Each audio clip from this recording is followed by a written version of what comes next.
Assalamualaikum warahmatullahi wabarakatuh.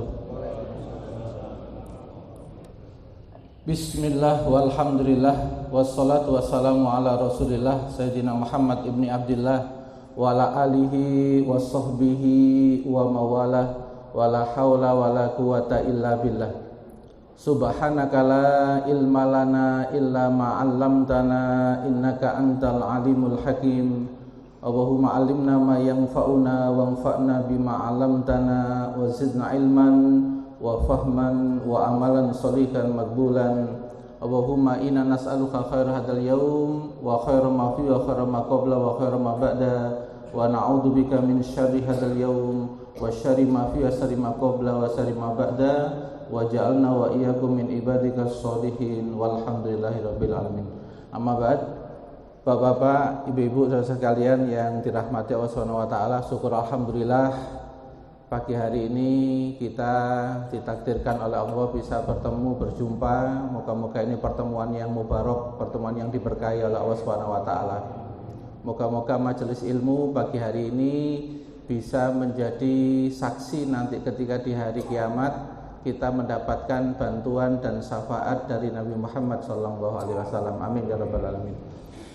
Yang kedua, para jamaah sekalian, kita melanjutkan bahasan serial psikologi Islam dan ini sudah seri yang ke-18 ya. Temanya adalah treatment terhadap hawa nafsu seri yang ketiga.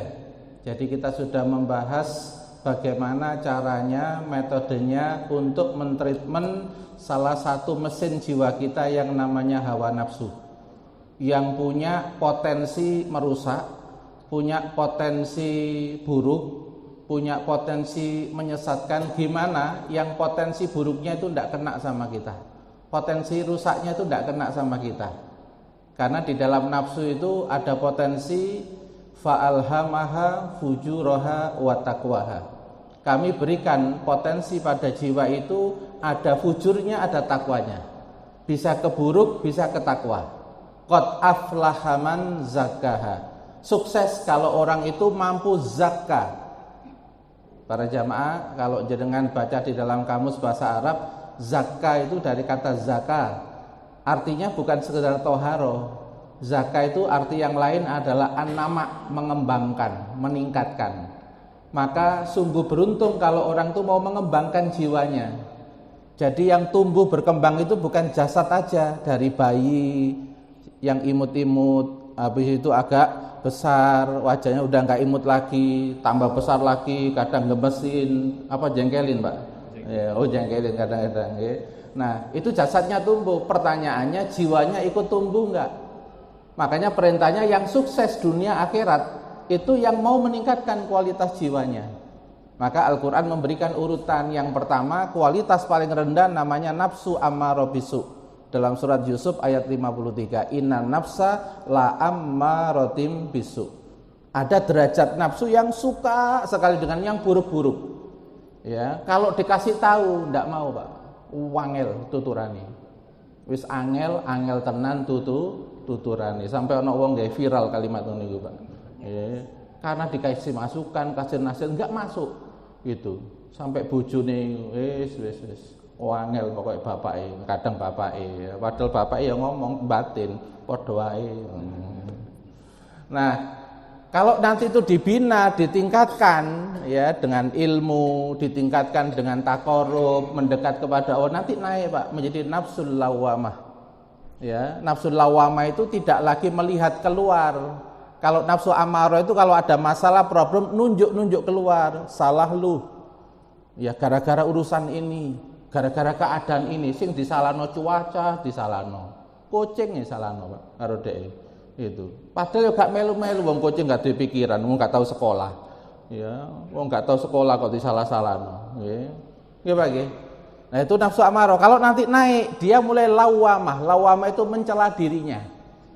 Menyesali dirinya. Aku kok ngene meneh. Jane aku kok oleh ngono iku, tapi kok ngene meneh. Ada enggak Pak orang begitu itu? Nyesel, aku wingi lak wis pengen sabar sih, keprucut meneh, sampai areke delok entah, soalnya sampai anaknya trauma Pak, gara-gara apa? Temperamen bapake, ya sampai masuk ke konsultasi psikologi. Pak, tolong Pak, dikendalikan temperamennya Pak. Kasihan Pak, anaknya ini tipe jiwa yang lembut kayak Putri Solo Pak. Ini lain sama anak yang lain. Kalau anak yang lain tuh masih kuat, disentak itu malah tambah menter. Enten Pak, model ngoten nggih. Jadi beda-beda jiwanya. Nah ini namanya berarti dia sudah mulai meningkatkan kualitas jiwanya. Namanya nafsul lawamah.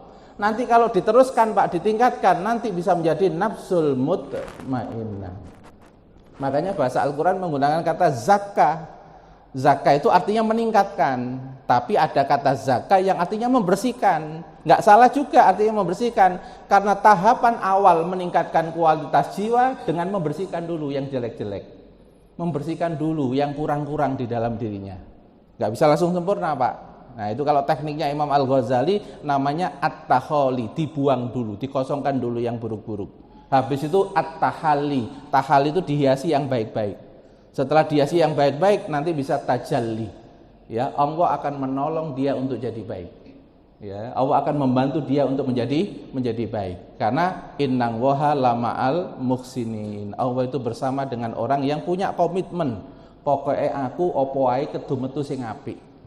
Mbok digawe murang-muring uang, aku ojo sampai ngetokno elekku, digawe muring-muring uang. Engko lak padha karo dheke lan. Aku pengen beda kok menjadi kualitas yang lebih baik. Nah, itu namanya tumbuh dan berkembang, Pak. Fisiknya berkembang, jiwanya berkembang. Di materi-materi yang sebelumnya berarti kita prioritaskan fisik, tumbuh kembang jasad apa tumbuh kembang jiwa, Pak? Oh, berarti wis hafal lagu Indonesia Raya, nggih. Napa Pak lagu Indonesia Raya? Bangunlah jiwanya, baru bangunlah. Berarti sering upacara kata Bapak Bian nggih. Para jamaah sekalian, kita lanjutkan nggih. Makanya kemudian sekarang kita membahas salah satu mesin jiwa namanya hawa nafsu. Gimana hawa nafsu ini bisa tumbuh dan berkembang? Karena hawa nafsu ini tempatnya psikis, tempatnya perasaan-perasaan. Kalau nggak dibina, dia nanti akan menjadi tipe yang reaktif dan spontan. Langsung nyolot, langsung murang-muring. Modusnya itu modus hewan yang muncul, Pak. Karena manusia itu ada hewannya. Ya ada hewannya, ya ono malaikate, ya ono tanamane. Jadi lengkap Pak di kita itu. Ya, secara fisik kita ini kayak tanaman, Pak, tumbuh, berkembang, tapi mana ya tuwek. Ya gak enom terus, Pak. Meskipun nganggo vesel, nganggo apa, ibu-ibu barang yang ngoten, Bu. Engko nek wis tambah tua kok tambah tuwek, kok ketokane keriput, nggih pun ditentang. Niku kodarnya tanaman ya begitu, karena kita itu mengandung tanaman. Tapi kita ini juga ada unsur hewannya. Unsur hewan itu mekanisme pertahanannya kuat, Pak. Kadang melayu, kadang melompat. Nah, itu tempatnya di hawa nafsu. Nah, maka datang kita dikasih akal untuk ngasih pertimbangan. Maka dikasih ilmu, dikasih mindset, ilmu, cara mikir yang benar. Supaya apa? Enggak ketika menghadapi masalah belayu terus. Ada enggak Pak orang itu kalau menghadapi masalah gak kuat belayu. Marono nang kuliner tambah luwem Pak. Ono marono melayu mlebu nang kamar turu wae sedina iso 18 jam turune sampean. Ya, itu lari dari masalah napa mboten? Lari gitu. Nah, itu tipenya berarti dia tipe modusnya adalah modus apa? Menghindar. Gitu. Tapi ada juga yang kebangetan, Pak. Ono masalah itu diwantemi, Pak. Ya, dia itu modusnya modus menyerang. Ya, makanya ada fight, ada run kalau dalam istilah psikologi itu, ada menyerang, ada lari gitu. Nah, ini modus yang memang alamiah ada di tubuh kita. Kalau kita tidak ada ilmu, ya begitu terus, enggak tumbuh dan berkembang jiwanya. Tapi nanti kalau ada ilmu, dikasih wawasan, dikasih perspektif, cara mikir yang benar, ini mulai naik Pak kualitasnya. Kalau kemarin tipe-tipenya itu kekanak-kanakan, nanti naik menjadi tipe yang lebih dewasa. Nanti kalau diteruskan, lama-kelamaan menjadi orang yang bijaksana. Beda nggih Pak, dewasa sama bijaksana Pak ya? Bijaksana lebih tinggi lagi. Ya, dia tidak harus memarahi seseorang. Kayak seorang direktur Pak, punya karyawan bermasalah, nggak dimarahi, tapi dikasih tugas.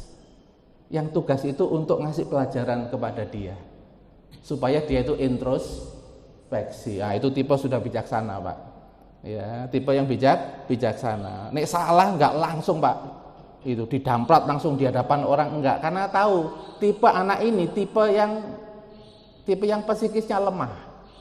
Kalau ketahuan banyak orang, dia itu malah mengkeret. Kenapa mengkeret nih, Pak? Delesep lah. Kayak tipe kelinci nih, Pak. Aman enggak? Ah, gitu, Pak. Itu tipe kelinci.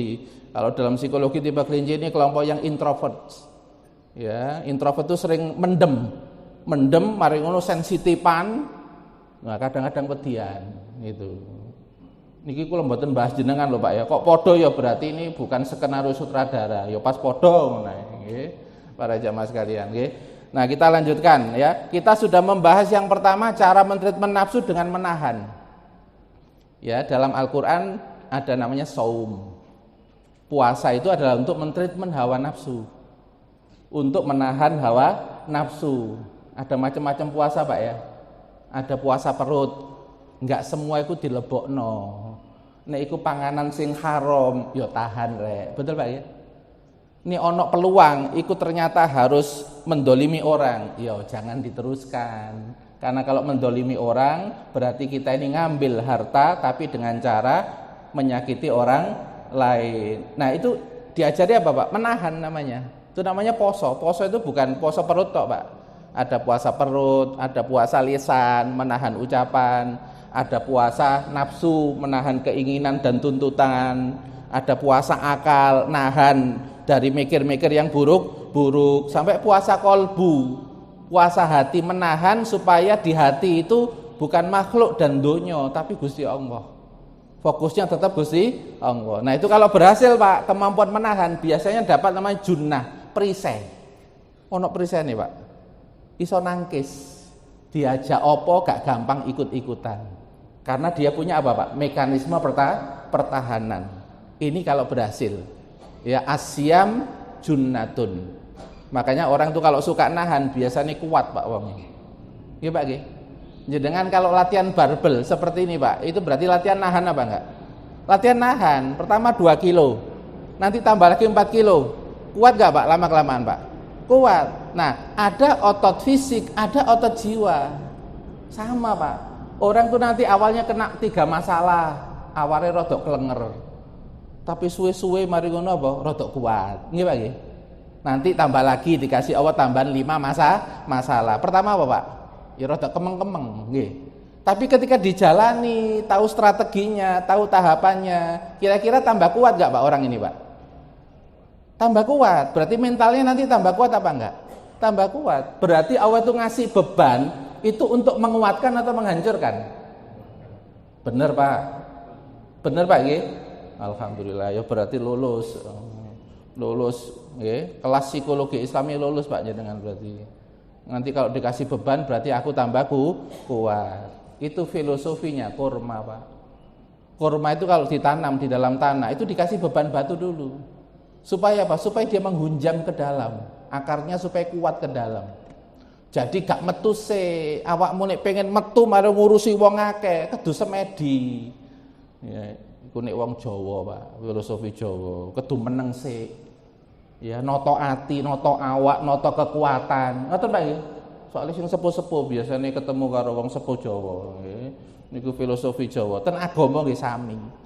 Orang itu kalau semakin ditekan, tapi tahu saya ditekan itu untuk kebaikan saya. Kira-kira orang ini nanti jadi orang baik apa enggak Pak? Jadi orang baik. Ada anak Pak, orang tuanya itu disiplin tegas.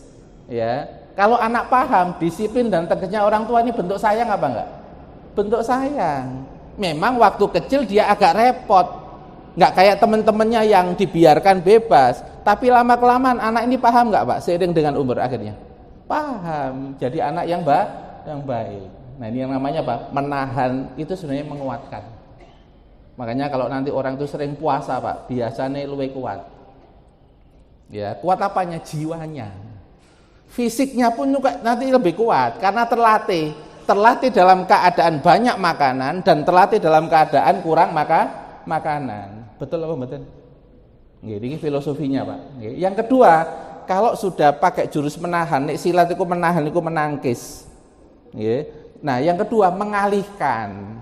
Kadang-kadang dalam hidup itu kita ketemu dengan serangan-serangan. Yang serangannya itu mau apa Pak? Wis pokoknya mau menghancurkan kita lah. Nah itu kita disuruh mengalihkan fokus. Ana wong bodho ngelokno kene, wis terkenal dek iku nang kampung. Lah ngono iku aja mbok rungokno, aja mbok ladeni. Quran mengatakan wa idza khatabahumul jahiluna qalu salama. Ini ana wong bodho, khatobah iku berarti ceramain kamu. Wong gak pati pinter, Pak. Ngomong kira-kira ngomongnya akeh benere apa akeh salahe? Terus pundi, Bu? Akeh salahe. Nah, omongan sing akeh salahe kira-kira perlu dilebokno nang ati napa mboten? Nah, ngoten maksudnya, nggih. Makanya jurusnya apa? Mengalihkan. Nomor 2, di Al-Qur'an itu ada orang-orang musyrik yang suka ngolok-ngolok nabi. Oh, dukun, pendusta, pokoknya nabi diolok-olok itu. Pada waktu itu nabi diperintahkan oleh Allah apa? Wa'arid anil musyrikin inna kafainakal mustahziin. Berpaling dari orang musyrik yang suka ngolok-ngolok itu. Soalnya apa? Omongannya gak perlu dilebokno ati. Karena ati itu kolabah. Iso wolak-walik, tergantung fokus apa enggak. Nek gak difokusno, gak mlebu nang ati, gak ngefek, Pak, nang jiwa, gak ngefek. Kenapa, Pak? Karena kita sudah punya mekanisme defense. Wonge gurung waras. Wonge gurung waras. Sek pancet berarti. Nggih, Pak, nggih. Nah, itu namanya berarti dia apa? Mengalihkan fokus. Kenapa? Yang kita hadapi ini tipenya tipe orang yang buruk, yang memang kuat keburukannya, sehingga kalau ngomong berarti nggak perlu dimasukkan ke dalam hati. Namanya tekniknya mengalihkan. Banyak ayat itu kan, wa'arid anil musyrikin, wa'arid anil jahilin, wa'arid anil kafirin gitu. Berpaling dari orang-orang yang memang nggak perlu diseriusin kalau ngomong sama dia. Para jamaah saya tanya, kalau ada dokter jiwa, terus pasiennya itu ngolok-ngolok istri dan anaknya, kira-kira dokter jiwanya itu memasukkan hati apa enggak, Pak? Omongan pasien yang sakit jiwa itu, Pak. Ya, Pak, dimasukkan ke hati napa mboten? Mboten. Umpama dimasukkan ke hati, saulan dokter jiwa itu mari ngono kumat ya. Ya, dadi pasien akhirnya, nggih. Betul, Pak, nggih? Nah, dalam teori pengendalian hawa nafsu itu kita kadang-kadang harus mengalihkan. Ada sesuatu yang membuat syahwat ndak karu-karuan. Berarti dialihkan apa enggak, Pak? Dialihkan. Delok wong elek iku aja suwe-suwe, Pak. Delok wong elek. Delok wong ayu juga enggak boleh suwe-suwe. Padha wae. Delok wong elek iku ndadekno ngelokno. Delok wong ayu ndadekno syahwat padha wae. Makane golek suwe-suwe. Elek yo. Anake sapa lho? Nek dosa sampean. Oh, itu bahas ciptaane Gusti Allah. Nggih, Pak, nggih. Nah, kudu hati-hati. Jadi sedang-sedang aja, Pak. Nggih, sedang-sedang saja. Sampai di Al-Qur'an nggih. Nek ndelok donya, kok donyane iku mewah, enggak karu-karuan, itu aja disuruh menahan, Pak. Disuruh mengalihkan, Pak. Ojo fokus ke sana. Nah, teman-teman sing jamaah tabligh bisa keliling. Nek ndelok lagi ke tempat-tempat elit, Allahumma inna na'udzubika min fitnatid dunya. Ngono langsung dongane. Ya Allah, lindungi saya dari fitnah dunia langsung, Pak, ngasih tameng gitu. Supaya apa? Omahku ukuran 4x5 ya. Welek delok ngene terus iso gak bersyukur aku. Nah, begitu, Pak. Nek terus-terusan itu akhirnya apa? Ndak bersyukur. Betul, Pak? Jadi nek delok iku aja nemen-nemen, nggih. Jarine wong Jawa delok kandel alok, jarine wong Jawa. Nggih, nek komen ku enak ngono padahal ya gak ero jerone iku kaya apa. Terus pundi, Pak? Niki saged dipahami, Pak, nggih? Alhamdulillah. Berarti pinter-pinter Pak Rodotul Jannah. Wis kelas internasional, YouTube kok. Oh, YouTube. Apalagi yang menyuting ini juga sudah kelas sepuh, Pak, nggih. Senior ini, Pak. Enggak main-main, Pak, di sini itu. Semuanya serba profesional dan senior gitu. Nggih. Nah, yang ketiga yang kita akan masuk berikutnya adalah apa? Menuntun. Ya, jadi hawa nafsu nanti nggak dibiarkan, tapi nanti mau dituntun. Ya, kalau Imam Al-Ghazali filosofinya adalah nafsu seperti kuda liar, tahan dulu sampai dia itu berhenti. Berhenti apa, Pak? Nih kuda liar itu teriak-teriak, Pak, ya. Berhenti, setelah berhenti dia takluk, tuntun menuju kemanfaatan. Maka jurus ketiga mentreatment hawa nafsu itu namanya menuntun. Nah, dalilnya mana? dalilnya di dalam kitab Hadis Arba'in, hadis nomor 41. Ya, jadi dengan itu kalau mendalami Quran dan Sunnah Pak, di sana itu unsur psikologinya banyak. Karena Quran itu memang diturunkan itu apa? Hudal linnas, menunjuki manusia. Jadi seluruh ayat sama hadis itu menjawab unsur jiwa. Kadang sing dijawab perasaane, kadang sing dijawab itu mikire, kadang yang dijawab itu keyakinannya, yaitu kolbunya Pak. Itu dijawab semua Pak. Makanya kalau orang itu sering mendalami tafsir Al-Quran dan mendalam, itu otomatis biasanya secara kejiwaan biasanya bagus. Karena tahu, oh aku diatur rasa karo Gusti Allah. Misalnya ada orang tetangga Pak dapat nikmat, kira-kira jenengan melu seneng nopo iri Pak? Kok rada angel pilihane Pak? Antara positif karo negatif. Kira-kira seneng nopo iri? Seneng. Oh Masya Allah, nek sampean seneng Pak, enggak lama jenengan dapat juga. Enggak lama jenengan dapat juga. Kata para ulama, nikmat itu tidak akan mengingkari pemiliknya. Maksudnya apa Pak? Nek ono wong oleh nikmat, awakmu seneng. Nikmat itu engkau seneng karo awakmu. Soalnya kalau awakmu gak pernah duwe rasa gak seneng karo nikmat yang kena pada orang lain. Cuma saiki sik jatahe dheke. Ngoten Pak nggih? Gurung jatahmu, trimon sik, tapi kon melu seneng, iku padha karo narik engko. Ya, tapi kadang-kadang kan noto pikiran koyo ngene gampang napa angel, Pak? Wangel gak karu-karuan, ya. Apa maneh sing sebelah iku mari oleh sombong. Wah, iku Pak ya, iku cobaane tapi jenengan kalau berhasil Pak, cepet sugih sampean. Gitu. Niki ijazah Pak, ijazah nggih. Ijazah psikologi jenenge nata rasa. Ini dipelajari di psikologi modern. Ya, kalau psikologi modern itu mereka pakai namanya pembahasan alam bawah sadar. Ini alam bawah sadarnya orang itu wakil negatif. Ya siap-siap menjalani hidup itu enggak karu-karuan. Kalau dalam bahasa psikologi namanya kolbu Pak. Fa idza saluhat saluhal jasadu kullu. Kolbu itu kekuatannya kata Imam Ibnu Sina 50%. Potensi kekuatannya itu. Nek akal itu 20%, nek psikis 20%. Jasad itu mek 10%. Makanya kalau orang itu mengaktifasi kolbunya untuk nyambung kepada Allah, husnudzon terus sama Allah, tawakal terus sama Allah, kemudian ridho apa saja yang dikasih sama Allah. Itu biasanya punya kekuatan dalam menjalani hidup apapun terpaan, tantangan dan hambatan. Kenapa Pak?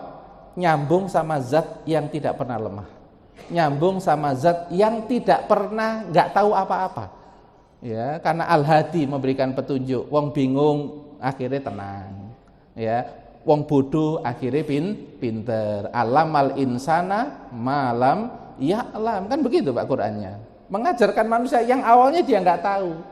Dan cara Allah mengajarkan manusia yang pertama dengan dikasih otak, dikasih alatnya, betul nggih? Yang kedua dikasih alam semesta untuk bahan renungan. Betul Pak ya? Berarti kita ini pinter, ini ada perannya Allah apa enggak?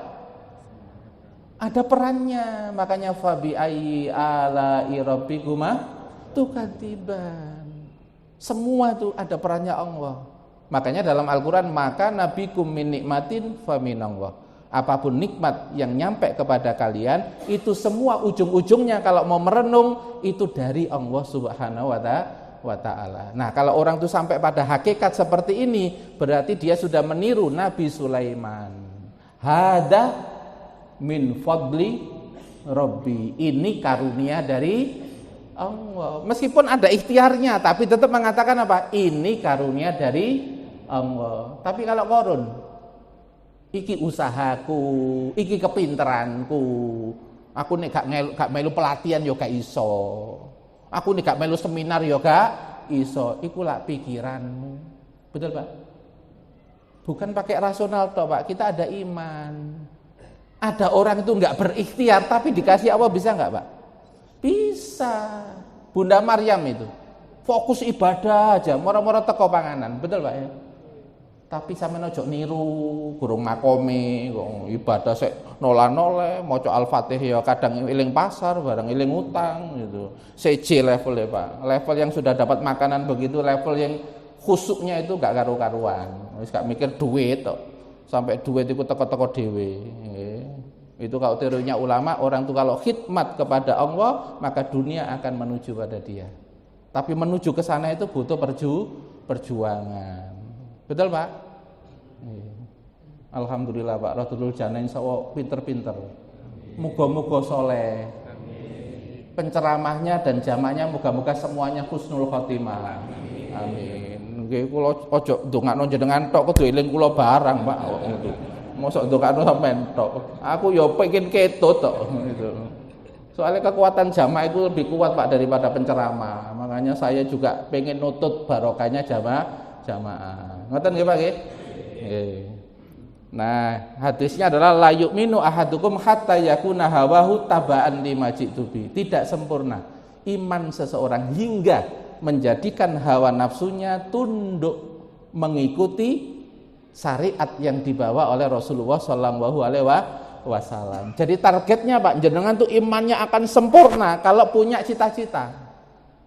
Aku tak noto jiwaku yo supaya jiwaku itu gampang nerima agama. Karena aku diciptakan di sini tadi adalah untuk beribadah. Soalnya aku mbiyen ku wis janji. Imam tadi membaca surat Al-A'raf ayat 172 tadi. Alastu birabbikum qalu bala syahidna. Kita sudah pernah berjanji, ya Allah saya itu hambamu. Bukan hambanya dunia, bukan hambanya waktu, bukan hambanya pekerjaan, bukan hambanya yang lain. Aku ini hambamu. Berarti aku hidupku ini adalah Allah saja, Allah lagi, Allah terus. Engkau lah fokus di dalam hidupku. Sedangkan jasadku itu berinteraksi dengan dunia, berinteraksi dengan makhluk karena melaksanakan perintahmu. Duwe istri, haknya istri dipenuhi. Anak, haknya anak dipenuhi. Ada tetangga, hak tetangga dipenuhi. Kami melaksanakan syariatmu, jasadnya melaksanakan syariat. Hatinya iman, ngadep sama Allah Subhanahu wa ta'ala. Jadi jasad sama batin itu bersatu. Batin tempatnya iman untuk nyambung kepada Allah, jasad dilekatkan dengan syariat. Betul Pak Ki? Jadi tangan ini kan digerakkan agar sesuai dengan syariat. Mata ini digerakkan supaya sesuai dengan syariat. Mulut ini digerakkan supaya sesuai dengan syariat. Cuma ini bisa jasad seperti itu kalau jiwanya ditata dulu. Kalau jiwanya mau tunduk kepada syariat. Makanya para jamaah sekalian, ada metode untuk menuntun hawa nafsu. Jadi hawa nafsu nanti urusannya Pak, kalau nanti ada ajakan di dalam diri kita, itu direspon, diterima apa ditolak. Nah begitu. Begitu pula nanti ketika ada ajakan dari luar, itu direspon, diterima atau ditolak. Ngeresponnya mesti begitu. Nah supaya kita nanti gampang ngatur hawa nafsu itu, kapan nerimo, kapan nolak, berarti hawa nafsu kudu dicekel. Hawa nafsu harus ditundukkan terlebih dahulu. Makanya untuk bisa merespon, hawa nafsu bisa merespon dengan benar, yang dilakukan adalah apa? Menaklukkan dulu. Ya, nanti soalnya nanti saya sampaikan resep-resep menaklukkan hawa nafsu. Baik menaklukkan hawa nafsu diri kita atau hawa nafsu orang. Ya, agama ternyata ada rahasia Pak di situ. Dan mungkin rahasia ini mungkin banyak yang enggak tahu Pak. Ya, karena ilmu ini biasanya dipakai oleh ulama-ulama sepuh.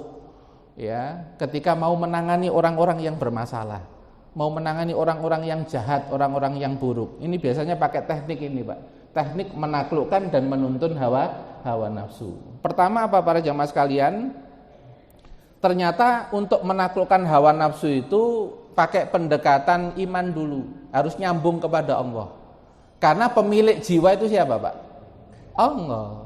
Ya, di dalam hadis Nabi, seluruh hati keturunan Adam di bawah kendali jari jemarinya Ar-Rahman. Terserah Allah mau dibolak-balik kemana, sesuai dengan kehendaknya Allah. Berarti kalau kita itu supaya gampang memolak-malik kolbu kita ini supaya benar, berarti harus minta tolong ke siapa? Pemiliknya. Ya, sampai kita berdoa ya muqallibal qulub tsabbit qalbi ala dinik. Itu doa-doa untuk apa? Supaya kita ini mudah mengatur hawa nafsu kita, minta tolong sama Allah. Karena nafsu ini, jiwa ini miliknya Allah. Berarti kita lapor pada pemiliknya. Itu punya sopan santun enggak Pak berarti Pak? Punya sopan santun kita berarti, punya adab kepada Allah. Gak ngatur dewe, Tetapi kalau kita mau ngatur, minta tolong sama pemiliknya. Biasanya pemiliknya itu lebih lihai apa enggak Pak pemiliknya? Lebih lihai, logikanya lebih lihai. Makanya minta tolong kepada Allah. Itu. Nah, minta tolongnya berupa apa Pak? Karena jiwa itu nanti ada kolbu, yang kalau kolbu itu langsung pengaruhnya ke nafsu Pak. Kalau kolbunya bagus, bersinar, bercahaya, biasanya nafsunya nanti akan tunduk. Makanya kemudian yang dilakukan itu adalah apa? Kalau menghadapi kita ini misalnya susah sekali kepada baik, itu levelnya harus banyak istighfar. Ya, pokoknya peweteng dedet, terus bingung, ngapa-ngapain bingung, ora iso move on jare arek enom, nggih, susah move on. Maka wiritannya itu diantaranya adalah la ilaha illa anta subhanaka inni kuntu minad dzalimin. Itu yang diperbanyak karena ayatnya menggunakan kata gom. Gom itu kabut gelap sing peweteng Pak, bingung, ya apa iki? Itu wiritannya pakai itu. La ilaha illa anta subhanaka inni kuntu minad dzalimin. Atau yang gampang astagfirullah, tapi dengan makna Pak, dengan hati membacanya, bukan dengan nada yang salah loh Bu ya. Kadang-kadang saya temui ibu-ibu yang nadanya salah, delok anak nakal, astagfirullah, anak model kayak ini.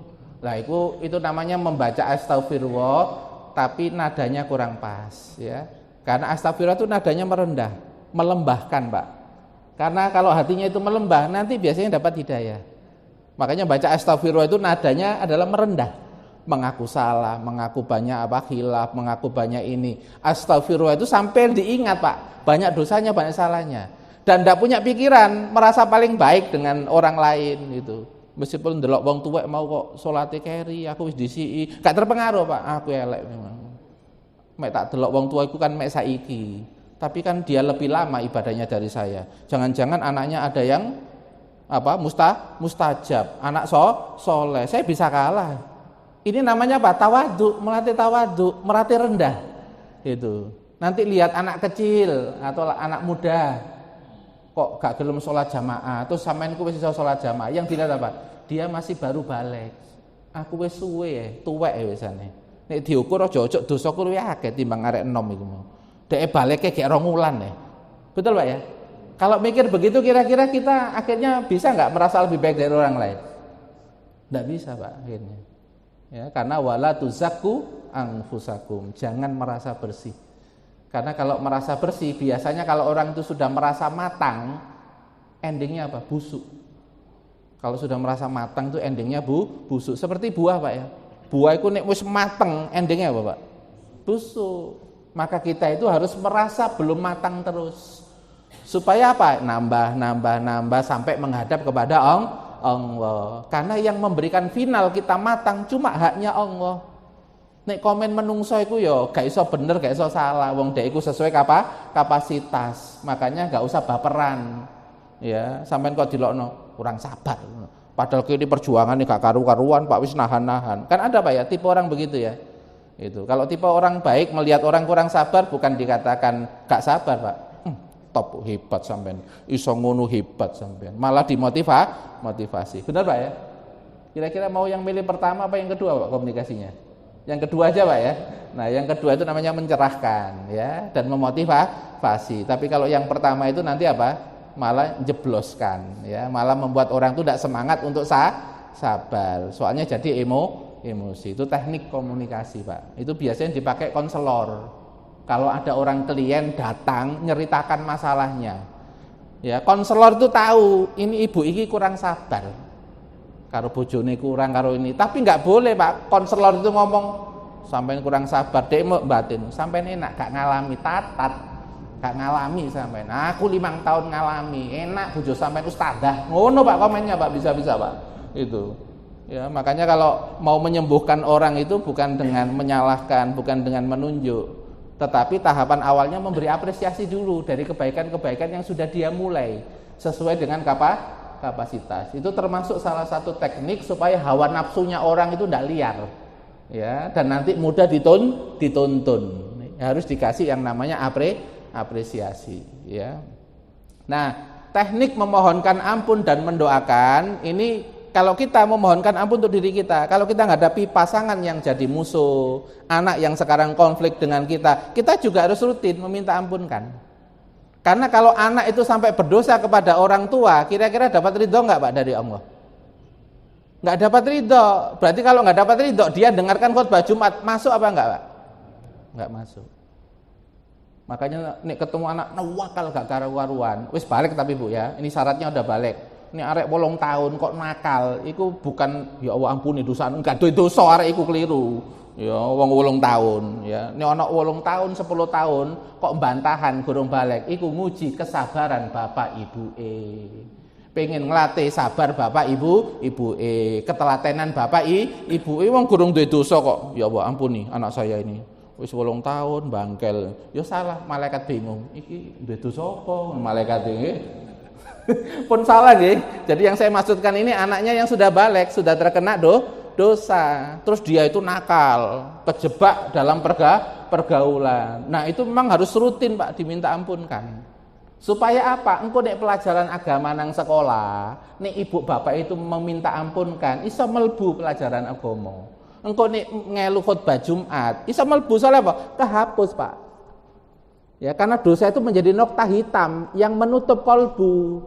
Kalau nggak diminta ampunkan sama bapaknya, ibunya, ini nanti lama perubahannya. Ada hidayah kehambat dinding yang gelap karena tidak ada yang membantu menghapuskan. Makanya di dalam agama itu ada perintah Allahumma fir lil muslimin wal muslimat. Itu tanda Pak jenengan itu membantu Rasulullah sallallahu alaihi wasallam. Yang hidup beliau itu ummati. Gimana umatku ini? Yang rusak-rusak, yang nakal-nakal, yang ngalami hidup ndak enak ini supaya tetap terbantu. Ya dosa tapi ada yang rutin meminta ampunkan. Jenengan punya wiritan ya Pak ya. Allahumma fir lil muslimin wal muslimat ya Pak ya. Ya alhamdulillah ya berarti siap-siap dapat syafaat Pak kalau gitu nggih. Karena juga ikut membantu Rasulullah sallallahu alaihi wasallam nggih. Nah ini kisahnya Pak, di zaman Nabi itu ada pemuda pengen zina. Ini hadisnya agak saya sampaikan karena panjang Pak ya, intinya aja. Ada pemuda Pak pengen berzina. Sampai sahabat itu murang-muring. Umpama kene ku tak antemi wong elek kok nyampe no elek nang kene ya. Tapi masih punya hati nurani Pak. Pengen ketemu Nabi. Pengen nasihat Nabi, karena Nabi itu punya akhlakul karimah. Sampai membuat orang yang buruk dan jahat itu ya mendatangi Nabi, sampai minta tausiah, coba bayangkan. Berarti kan memang sudah viral Pak ya, Rasulullah itu. Memang pribadinya baik. Tapi sahabatnya ada yang marah jengkel, kok ono arek no model koyok ngene. Ate zina kok malah terang-terangan koyok ngene iki. Ya Pak ya. Nah, itu ditegur sama Nabi. Enggak boleh gitu, jangan gitu. Suruh ke sini anaknya. Anaknya diajak ngomong, Pak. Nah, untuk orang yang sudah dikendalikan hawa nafsu, bahasa komunikasinya itu pakai mudarat dan manfaat. Satu. Yang kedua adalah apa? Dia diajak untuk berpikir hal-hal yang berkaitan dengan dirinya. Makanya Nabi mengatakan, kalau yang dizina itu ibumu, kira-kira bagaimana perasaanmu? Kalau ada orang pengen berzina, terus yang dizina itu ibumu, gimana perasaanmu? Saya gak mempan, Pak. Kalau itu bibikmu, kalau itu saudara kandungmu, gak mempan. Berarti termasuk peteng apa enggak, Pak? Nah, ini peteng dedet, Pak, ini. Makanya ulama-ulama ini peteng dedet ini kudu nganggo spiritual. Itu nganggo salat tahajud, dungane mantep jejeg ngadep nang Gusti Allah. Berarti ini memang gak sekedar hanya ikhtiar kita pakai tausiah. Kolbune kudu disetel sik iki. Sing iso ngatasi iki mek Gusti Allah. Makanya tahapan kalau sudah mentok kayak begini nih, Pak. Wangel dituturi angel tenan tuturane. Nek sampean ana wong model kaya ngono, aja terusno Pak sampean nuturi, muspro sampean kok. Malah dadekno keras. Sampean tuturi dia mengingkari dosa meneh. Sampai tuturi dia mengingkari dosa meneh timbang sampean nambah dosa dheke. Betul, Pak? Makanya Al-Qur'an itu, Pak, ya. Ayatnya itu berurutan, Pak. Khudil afwa wa murbil urfi. Ambil sifat pemaaf, baru memerintahkan. Soalnya kalau kamu tidak memaafkan dia, hatinya kotor. Hatinya kotor, mbok teruskan memerintahkan mental. Loh Pak, Al-Quran tuh Pak ngasih urutan. Tapi rata-rata orang itu kan tergesa-gesa Pak. Pengen nang cepet mari, pengen nang cepet berubah. Padahal Allah itu masih menawarkan amal soleh. Para jamaah, orang itu kalau anaknya belum berubah-berubah, lalu dia itu rutin memaafkan, setiap dia mendoakan memaafkan dapat pahala enggak? Setiap dia telaten dan sabar menyikapi jengkelnya ini, kira-kira dapat pahala enggak? Berarti kalau di extend masalah itu agak lama, sedang ditawari pahala sama Allah. Jangan-jangan mau dinaikkan derajatnya oleh Allah melalui anak nakal ini. Jadi kalau jenengan itu sudah baik, sudah rajin jamaah, enggak goda orang, enggak nyakitin orang, kok dicoba anak seperti ini, tandanya dinaikkan derajat. Pun ngenes. Wong ati naik derajat kok. Iya anakku. Lah gak cocok Pak, malaikatnya bingung. Awak mau naik derajat, kok wajahmu gak cocok. Nggih Pak nggih. Orang tuh kalau mau naik pangkat itu senyum apa tambah ngenes Pak? Rata-rata ya senyum kok. Nek perasaan yang benar nggih Pak nggih. Ya apa maneh iki derajat teko Gusti Allah. Lho Pak, cara mikir seperti ini kan akhirnya menjadi damai kan kita ini. Oh walah diperpanjang, ternyata Allah itu mau ngasih anugerah ke saya lebih banyak. Misalnya bapak ibunya dikasih anak nakal ini sampai 20 tahun ngurusnya. Punya faedah enggak nanti di alam kubur? Punya Pak, ketika anak ini nanti akhirnya jadi soleh setelah kita wafat. Karena ngumpul kan Pak, ngumpul itu Pak. Ikhtiar-ikhtiar kita itu dikumpulkan sampai 20 tahun baru berubahnya ternyata 30 tahun misalnya. Doa anak Robbi Firli wali walidayya warham huma. Coba perhatikan ayatnya. Warham huma kama Robbayani sohiro.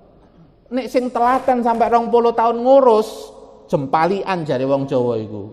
Ya, kepala jadi kaki, kaki jadi kepala. Pokoknya ngurus anak ini supaya jadi baik. Coba Pak, mendapatkan rahmat Allah di alam kubur sebagaimana perjuangan dia selama 20 tahun. Kira-kira nang alam kubur kira-kira terang apa enggak, Pak? Terang, ayem, wadem. Sampai tonggo kuburan sebelah itu sampean kok renes Mbak. Iya ya iki hasil perjuanganku mbiyen. Enten Pak ngomong-ngomong kaya ngono Pak. Ya nang kuburanku enten ngomong-ngomong kaya ngono. Nek sampean gak percaya menik suatu saat tak ero dhewe. Nah makanya ini Nabi ketika menghadapi yang begini wangel totoane langsung didoakan Pak. Ya langsung didoakan. Ya doa ini juga bisa digunakan untuk nangani anak-anak yang terkena kecanduan pornografi. Allahumma fir dambahu wa tahhir qalbahu wa hasin farjahu. Ya Allah ampuni dosanya. Ini anak saya ini enggak ngerti, enggak paham, ketarik sama yang jelek-jelek. Pikirannya belum sempurna. Tapi nafsunya enggak terkendali. Maafkan dia ya Allah. Ya Allah saya enom ya Allah. Kadang kula sing tuwek ngene kadang ya ngono misah. Nah, ngaku pisan nang Gusti Allah, tambah seneng Gusti Allah. Gak nuduh anake tok, tapi ngaku awake dhewe. Allahumma fir dambahu wa tahhir qalbahu ya Allah. Berarti ana sing kotor nang atine ya Allah, bersihkanlah. Wa hasin farjau, maka perbaikilah kemaluannya. Lho Pak. Setelah didoakan Nabi dalam riwayatnya, habis itu tidak punya pikiran lagi untuk berzina Pak. Sing donga sapa Pak? Rasulullah. Ya sudah sobirin ya. Mukminin iya, sobirin iya, muksinin iya. Sakti bolak-balik Pak Rasulullah. Innang waha ma'al mukminin, Allah menolong orang yang beriman. Rasulullah beriman.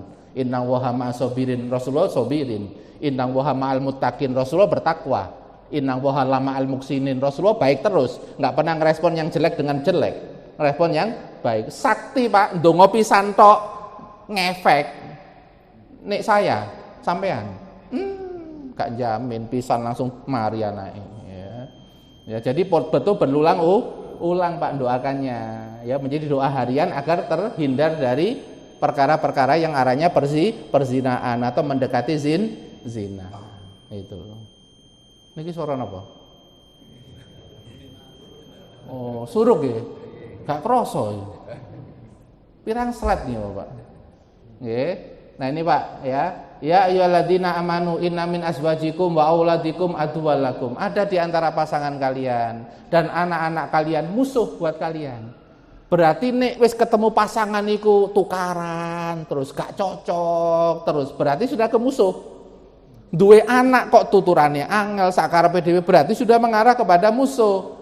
Nah, coba perhatikan bagaimana resep Quran mengatasi kondisi ini. Wa in ta'fu, disuruh memaafkan dulu. Bisa jadi pasangan kita ini gampang muncul jelek, ada pengaruh masa lalu. Cuma ketemu kepada kita, paket kepribadiannya ya begitu, hasil pola asuh orang tua dan pergaulan. Berarti nek dijejerno karo awakmu, iku sampean ditawari amal soleh. Soalnya keluargane wis blenek, gak kuat. Mungkin sampean iku dadekno pasangan, mungkin sing kuat. Soalnya sampean sing pertama kali ndelok wajahe kok seneng, padahal keluarga wis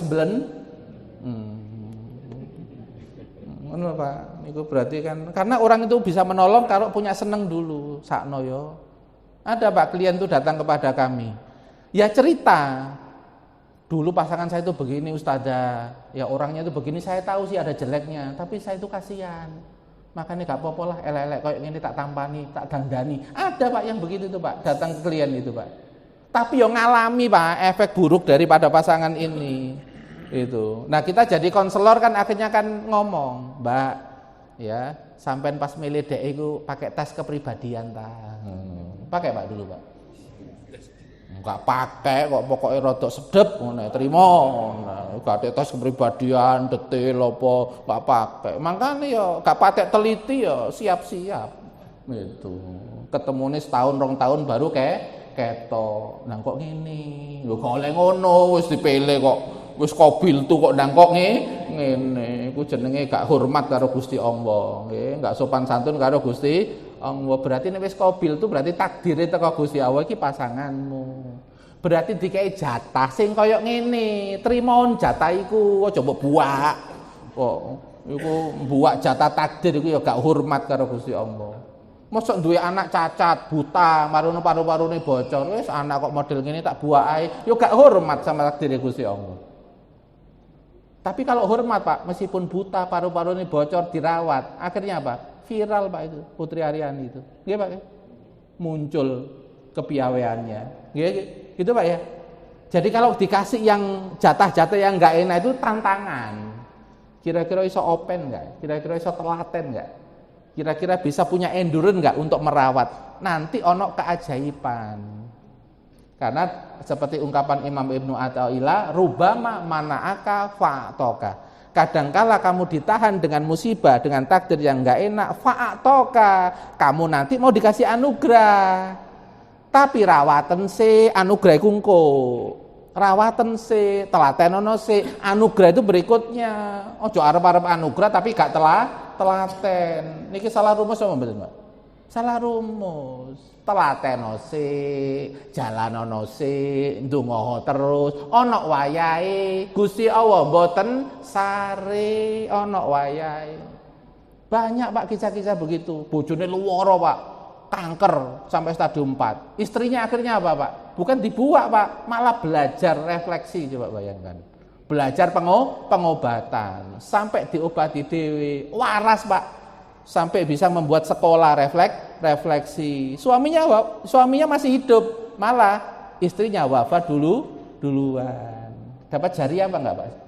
Dapat. Loh itu loh Pak, melihat sebuah keadaan itu dengan cara begini, nanti lebih lapang, lebih lega. Ngoten Pak iki?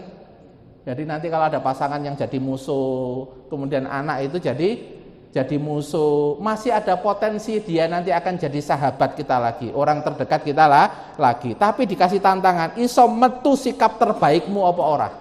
Karena dalam surat Fussilat disebutkan idfa billati hiyal ahsan, responlah kejahatan dan keburukan dengan respon yang lebih baik. Yang awalnya kamu bermusuhan, nanti akan menjadi teman yang setia. Loh, Quran sudah ngasih janji loh Pak.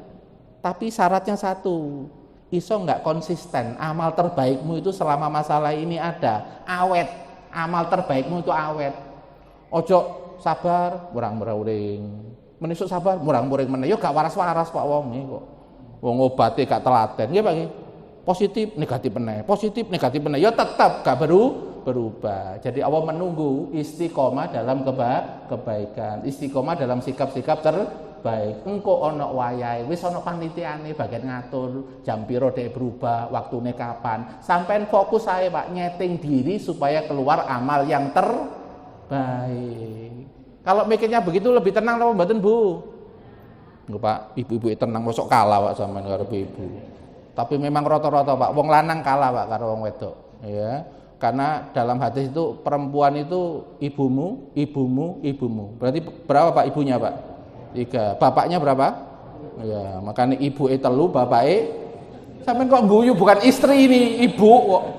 Ya, ibu itu berarti hubungannya karo anak kok mikir istri. Ya. Maksudnya apa? 75% kekuatan itu di perempuan. Tapi 75% dipengaruhi 25% ya bojone sing lanang itu. Nek sing lanang top Pak, iso melayani dan merawat istri, anak-anak kopen kabeh. Betul Pak ya? Makanya duda karo janda Pak.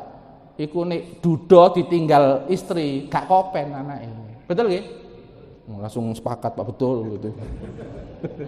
Ya pun moga-moga Pak, ya saya dengan semua dibantu sama Allah ya. Bisa muncul sikap-sikap terbaik sepanjang masalah. Sehingga sepanjang masalah kita tumbuh dan berkembang pribadi kita menjadi pribadi yang lebih baik. Sehingga kita nanti mendapatkan derajat yang mulia di sisi Allah. Saya kira itu, saya tutup dengan istighfar 3 kali. Astaghfirullahaladzim, astaghfirullahaladzim, astaghfirullahaladzim.